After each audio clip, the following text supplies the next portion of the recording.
रिया चक्रवर्ती ने विवादों के बीच करवाया फोटोशूट। पर्पल साड़ी में दिखा एक्ट्रेस का ग्लैमरस अंदाज। रिया चक्रवर्ती अक्सर अपनी पर्सनल लाइफ से जुड़े विवादों को लेकर सुर्खियों में रहती हैं। एक्टर सुशांत सिंह राजपूत की मौत के बाद से ही रिया चक्रवर्ती ने लाइफ में कई मुश्किलों का सामना किया है, लेकिन रिया चक्रवर्ती से मुश्किलों का पहाड़ अभी तक हटा नहीं है।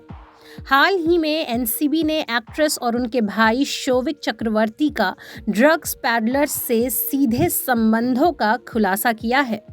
फिलहाल अब एक बार फिर रिया चक्रवर्ती सामान्य जिंदगी में लौटने की कोशिश कर रही हैं और फैंस के साथ सोशल मीडिया के जरिए जुड़े रहने की कोशिश कर रही हैं।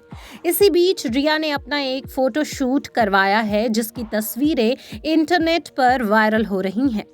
दरअसल रिया चक्रवर्ती ने अपने इंस्टाग्राम अकाउंट पर कुछ लेटेस्ट फोटोशूट की तस्वीरें शेयर की हैं। इन तस्वीरों में रिया पर्पल कलर की प्रिंटेड साड़ी के साथ रेड कलर का ब्लाउज पहने नजर आ रही हैं, जिसमें वह बेहद सेक्सी लग रही हैं।